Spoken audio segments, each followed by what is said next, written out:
Soomaalidu waxay tidhaahaa in ma yaro ooyaya ayaa la weydiiyo layidhi maxaa ku haya la ooyeysaa wuxuu yidhi wallahi anigu awalba aabo ooyayey ayaa haddana weylay igu joogsatay imika waxaa leeyahay soomaalidu iyadoo iska liidataa marka horeba iyay ku meel gaariya isqabqabsi gashay iyadoo waxa sharciga la yidhahaa marka horeba aan sharciga la dhigtay ee lagu heshiiyey ee loo shiray ee meel la dhigtay aan raacayne kolba wixii la doonayay ee qof ay la noqoto ama uu jecel yahay waan la raacayay imika waxaan leeyahay I don't know mursal wuxuu ku hadlayo mursal shagada uu ku hadlayo baarlamaanka waqtigiisa waa dhammaad qaarkii waaba la doortay qaarna doorashay u taagan yihiin marka anigu meesha uu ku hadlayo imika hadda uu ku hadlayo ma garanayo ta labaad waxa weeye qofka marka la magacaabo waa la magacaabaya wuu shaqaynaya dabeedna waa la dhaarinayaa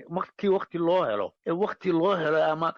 cidi fadhida oo la shaqaynayo cidda fadhidaay sababta ayaa la dhaarinaya wax la yidhaaho guddi joogtee maba jirto distoorka kuma taalo distoorka lagu qoraa guddi joogto oo dabeedna sharci dejisa oo fadhiisato halkii baarlamaanka gasha ayaa jiri jirtay oo jirtana meelaha qaarkood laakiin maba lihiin guddi joogta oo sidaasa oo distoorku dhigayo oo qorani ma jirto haddii mid ka mid oo matal doorashadii galay oo laba bedelay guddigii joogtada bay noqonaysa laakiin kollayba ninka la magacaabay ra-iisul wasaaruhu wuu magacaabi karaa waanu shaqayn qodobka boqolaad ba u ogolaanaya ra-iisul wasaaruhu inuu wasiir magacaabo ama eriyo marka doodda mursal ee ah haddii aan baarlamaankii la hor keenin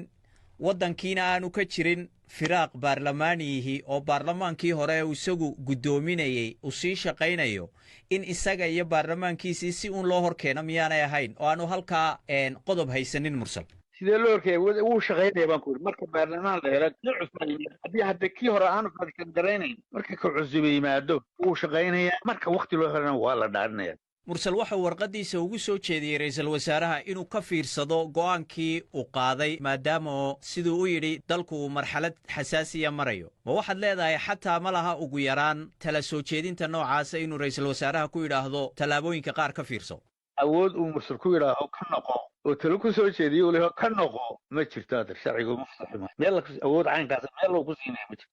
haddii baarlamankii cusba aan la dooranin kii horena sida aad carabka ku dhufatay sharcigu uu dhigayo in aanu awood lahayn ma sii shaqayn karayaa xubintan uu magacaabay ra'iisul wasaaruhu wasiirkan cusubi oo shaqadiisa ma sii wadan karaa dhaarinta uu dhaariyey wasiirka cadaaladuna ansax ma tahay dhaartaa ninkaasi dhaariyey wasiirka cadaaladdu dhaariyey waa sax oo inuu dhaariyo waa tahay laakiin dhaartii baarlamaankuna weli way sugaysaa laakiin waqtigeeda haddii kan aanu shaqaynayn kan cusub markuu yimaado ayaa shaqadaa